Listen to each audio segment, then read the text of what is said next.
The program says that I have 20 minutes, but one of our speakers hasn't turned up, so Hashir has said I can speak more slowly and explain more clearly and have 30 minutes. Hashir, can I have the neck thing?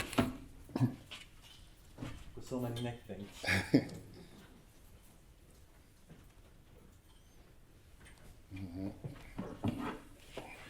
Yeah, so when I speak for more than 20 minutes, don't get agitated because it's all legit. Hashir offered one definition of hyperacusis early on, but in fact you can find at least 30 or 40 different definitions in the literature, and there's no universal agreement about how hyperacusis should be defined, which makes it, of course, harder to diagnose someone and say, yes, you have hyperacusis, or sound sensitivity is a specific problem for you. But all of the definitions are based on the concept that certain sounds lead to significant distress and or annoyance for the individual. So the sounds have to bother the person in some way. That's a crucial part of the whole thing. And as Hashir said in this review paper by Tyler et al., the sounds may be perceived as uncomfortably loud, unpleasant, frightening or painful.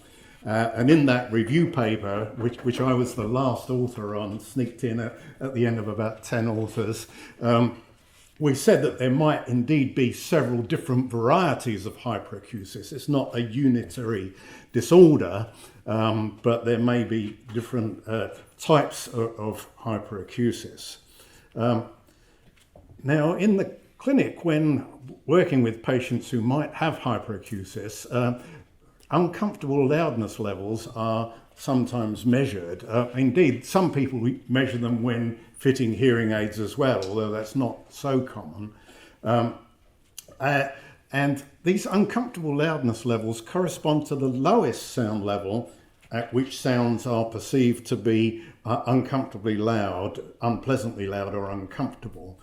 And the exact instructions that you give to the client or patient are important. And these are the instructions of the British Society of Audiology.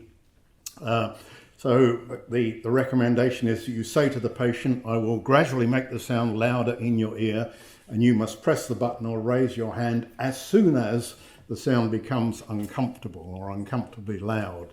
And this is not a test to find the loudest sound you can tolerate. It is a test to find what level of sound you find uncomfortable.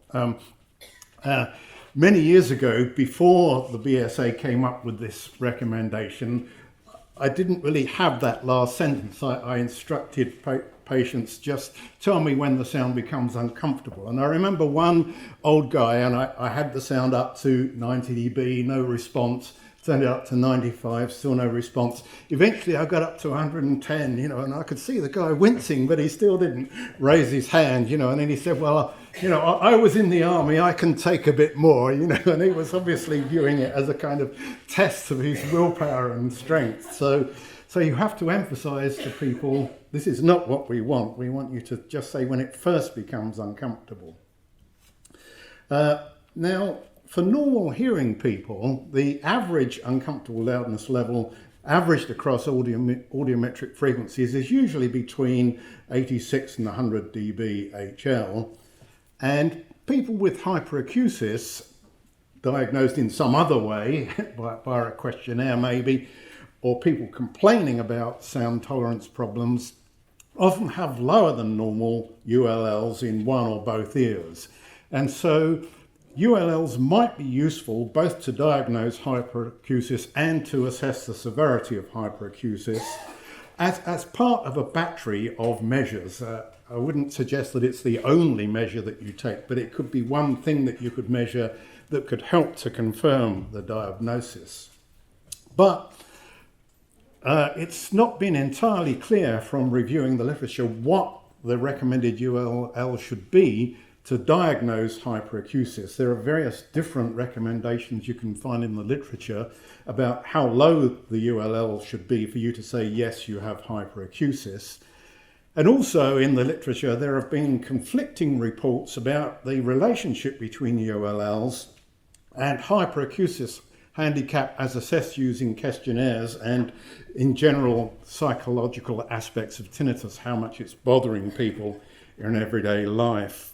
So the relationship between ULLs on the one hand and the subjective experience of the patient on the other hand has not been entirely clear. Now, one common questionnaire that's used to diagnose hyperacusis is the HQ, which Hashir mentioned already. But in a study published in 2010, Mias et al. Did not find a significant correlation between ULLs and scores on the HQ, which might lead you to question whether ULLs are a useful measure if they're not related to the subjective experience of hyperacusis as indicated by the HQ. But we wanted to take another look at this, and there's also disagreement in the literature about what HQ score you need for a diagnosis of hyperacusis handicap, and that's another problem. So the study I want to talk about had two goals. First, we wanted to explore the patterns of ULL across frequency and factors that they're associated with for patients with tinnitus and hyperacusis. And these were all patients seen in Hashir's clinic. And to re-evaluate the criteria for diagnosing hyperacusis based on the measurement of ULLs and based on scores for the HQ. And this is the study that has been published, and you can get all the gory details there, but I want to give you some of the key points and take-home messages from that study. So the measures that we obtained were firstly pure tone audiograms, ULLs following the BSA recommended procedure, as I just described, and a number of self-report questionnaires. Now, many of these patients had tinnitus as well as hyperacusis, and some people included in the study had mainly tinnitus and not much problems with hyperacusis. So it was a range of people who turn up in the clinic. This clinic is specialised in dealing with people who have tinnitus or hyperacusis or both. So the tinnitus handicap inventory, the visual analogue scale of tinnitus loudness, that's just where people give a rating of the loudness of their tinnitus on a scale from 1 to 10, the hyperacusis questionnaire, and then the hospital anxiety and depression scale. People with tinnitus or hyperacusis often have anxiety or depression, and this is one questionnaire that you can use to assess that.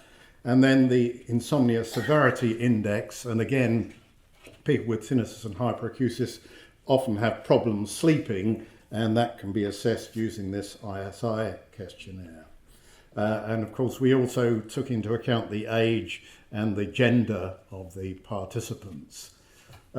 So this shows the average hearing thresholds and ULLs, and you can see that these people are mostly not characterized by strong hearing loss. They mostly have mild hearing loss at high frequencies, but with quite large standard deviations. So these numbers in brackets are standard deviations. So a range of hearing losses from pretty much normal hearing up to moderate hearing loss mostly. And these are the ULLs, and you can see that on average they're coming out around 85, 86 dB for these mid-range frequencies, but again with quite large standard deviations. And I'd just like to point out that ULLs tend to be lower at 8 kilohertz than at other frequencies. So in the population as a whole, high frequencies are a bit less tolerated than low or medium frequencies. So that may be a general characteristic, that just people don't like these high frequency sounds very much. It's just like fingers screeching on a blackboard and not very pleasant either. Now this table shows the percentage of patients with ULLs less than 60 dBHL at any given frequency. So this is specifically by frequency. And 60 dBL is quite a low ULL. You would suspect that someone would clearly have sound tolerance problems if they had a ULL as low as that. And you can see from these percentages that in this population as a whole, there were running around 8 or 9% typically have a sound tolerance problem for at least one of these frequencies, and 22% of the patients overall had a ULL of 60 dB or HL or less for at least one of the measured frequencies for at least 1 ear. And again, there's a higher percentage of people who had problems at 8 kilohertz. Okay, now we developed an overall measure of the ULL, something that we call ULL min. We start by taking the average ULL separately for each ear across all frequencies. So we have data from 0.25 to 8 kilohertz. We average the ULL across all those frequencies separately for each ear, and then we look at we take whichever ear has the lower average ULL, and that's what we call ULL min. And some people seem to have sound tolerance problems that are greater or exclusively in one ear than in the other ear. And so we're taking a measure of the most sensitive ear, or the ear with the most sound tolerance problems, as indicated by this measure ULL min. So this gives the results of these self-report questionnaires, all the different ones that we measured, giving the mean and the standard deviation. And this is the number of patients who filled in each questionnaire. So a fairly large number, typically more than 500 patients had filled in these questionnaire scores. So for the tinnitus handicap inventory, the mean score was about 45 out of 100, but with quite a large standard deviation. So some people had quite high THI scores, others didn't. The mean HQ score was only 18 out of 42, because for many of these patients the primary complaint was tinnitus, not hyperacusis, but again with quite a large SD. The mean VAS score for tinnitus loudness was 6 out of 10. And then these anxiety and depression scores, again, most of them had moderate or low values, but with a significant SD. And again, quite a large variability in ISI scores. Okay, now I want to talk about how we can achieve consistency between the HQ scores and the ULLs.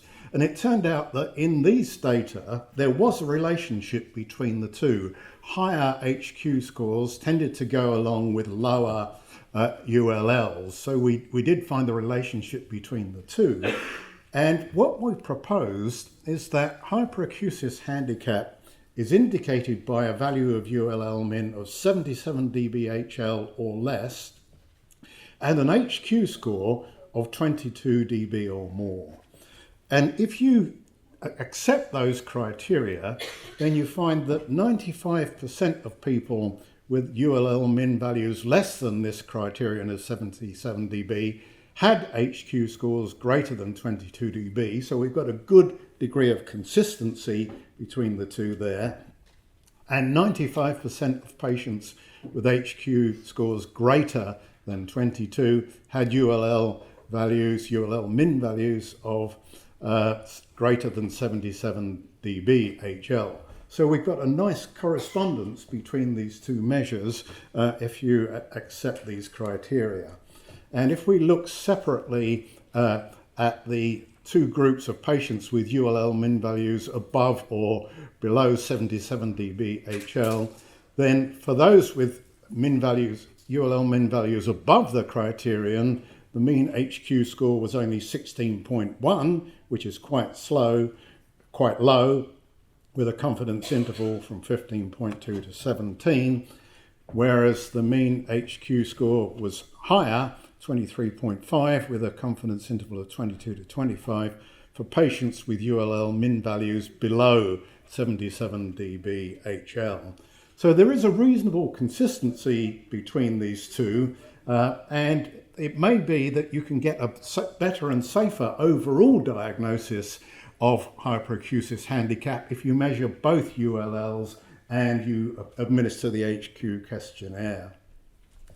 Now, some other aspects of these data, we conducted linear regression analysis to find what were the variables that best predicted these ULL min scores, which among these various questionnaire scores was relevant or predictive of the ULL min values. And we found that only 2 variables contributed significantly. So the HQ score contributed significantly with a regression coefficient of minus 0.6, and that means that the higher the IQ score, the lower the value of ULL min. So there's a significant relationship between the two in these data. And age had a small positive contribution.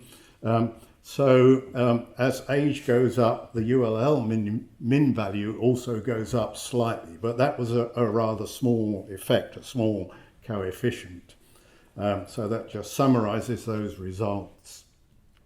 And we found no predicted value of the pure tone average audiometric thresholds or these anxiety and depression scores, tinnitus handicap scores, or ISI scores. So the only things that were predictive were these 2 factors. Now, one other thing that we looked at was across-ear asymmetry in ULLs. As I mentioned, some patients have much lower ULLs in one ear than in the other. And we found that 40 out of 486 patients, that's about 8%, had a between ear difference in the across frequency average ULL, so the average across all audiometric frequencies, of 10 dB or more. And the mean HQ score for those patients was 22, whereas the mean HQ score for the rest was 17.6. So that means that asymmetry in the ULLs is associated with higher HQ scores, more hyperacusis handicap. So it doesn't happen that often, only about 8% of patients, but when there is an asymmetry in ULLs, that seems to be associated with higher hyperacusis scores as measured by the HQ.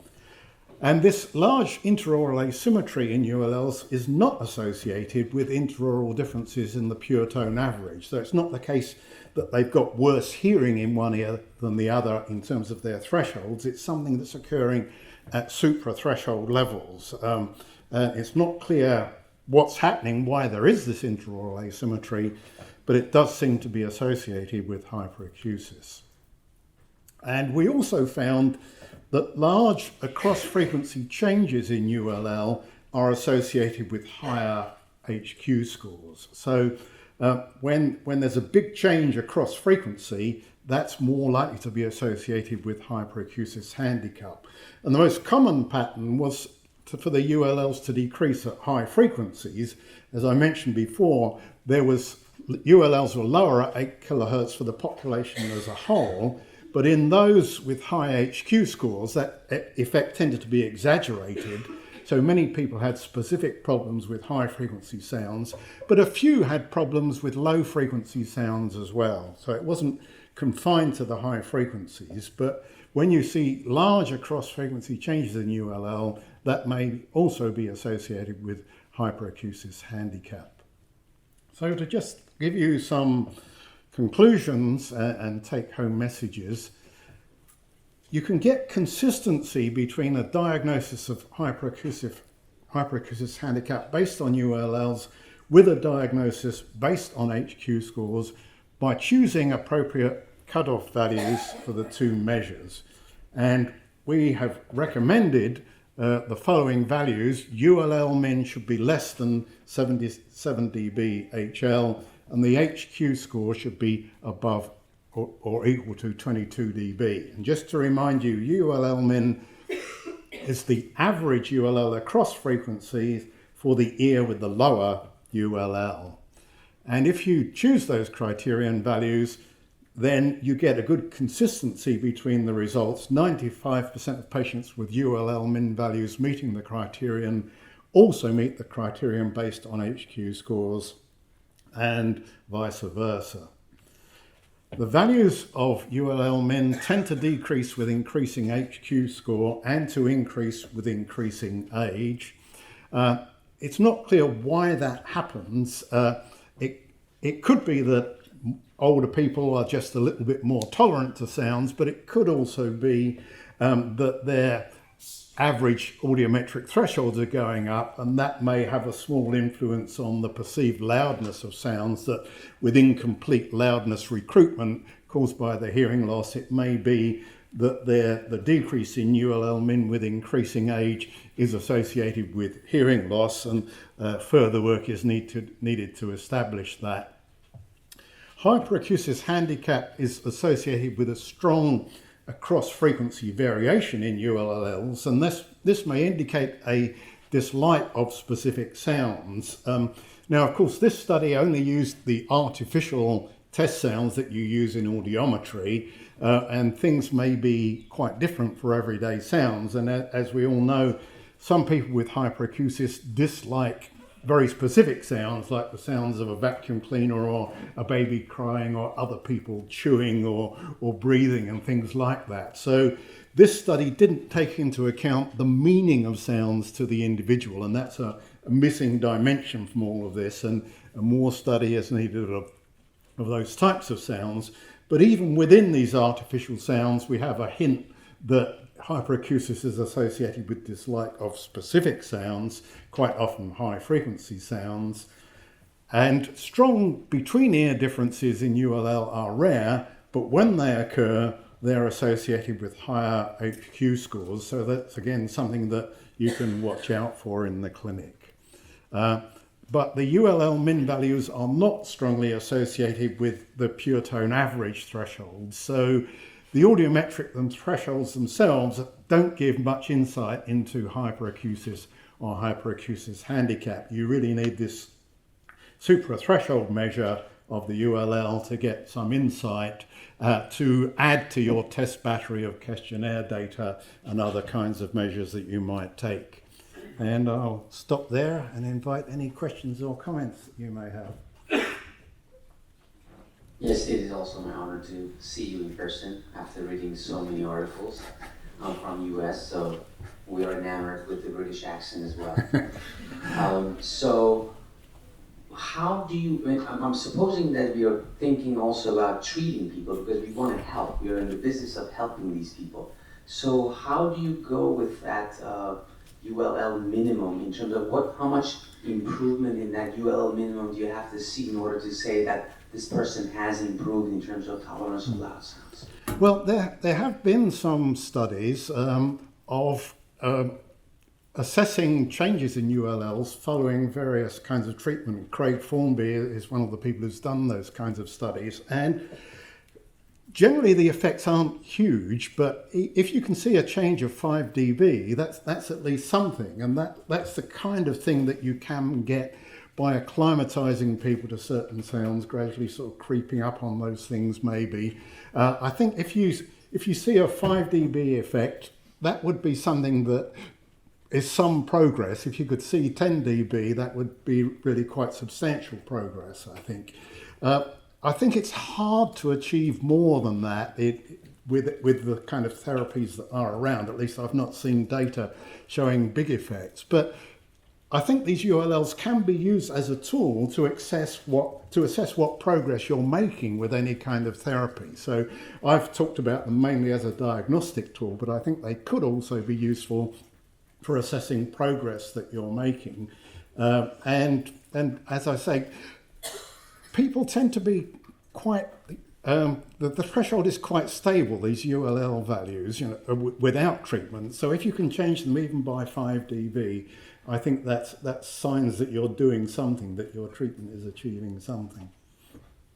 I'm hugely excited to see that you are using ULLs as part of the protocols and so on now, which is exciting. Why don't you test 125 Hertz as part of your screen? Well, I guess this That probably would have been useful in retrospect. I mean, this was a retrospective study, and we basically sort of took the measures that were routinely obtained in the clinic at that time. You're quite right that some people are specifically bothered by low frequency sounds, and a measure at 125 hertz would be useful, and I think that would be recommended for future studies. Yeah. I think, and often you see with the hyperacusics who flick up at the end on your higher frequency, you'll find that they've got that low frequency flick as well. Yeah.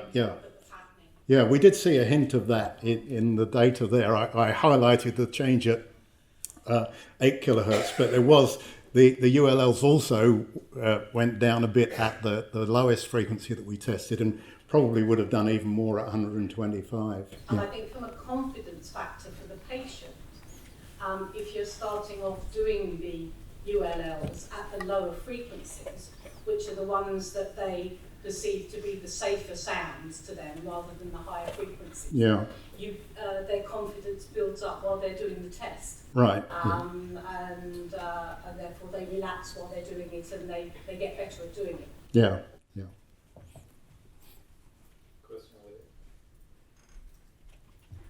I have a question, maybe another area of research, just to see the influence of the first ear that was tested, because I think sometimes the second ear there have ULLs higher, because they tend to say, it's not that bad, this test is not that bad. So controlling this variable to see if the second tested ear tends to have higher ULLs.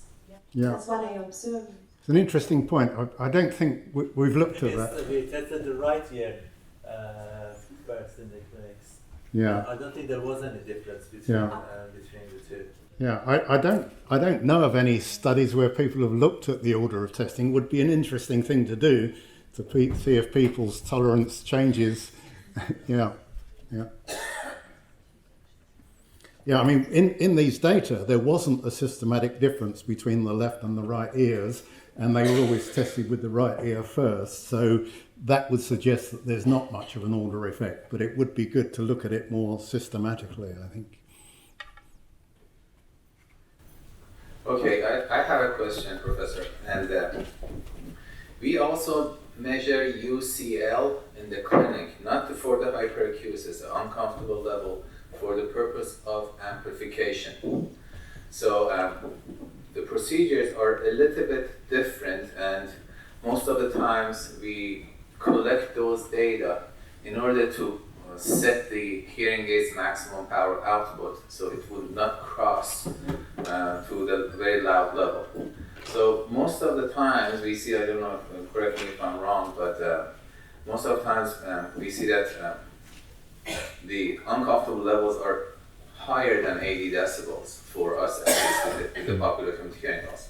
So we can conclude that, I guess, the criteria for a person with sound sensitivity disorder such as hyperacusis is a little bit different than a person who has hearing loss, and they may have higher levels of, tolerance to the sounds. Mm-hmm. Yeah. Would you agree?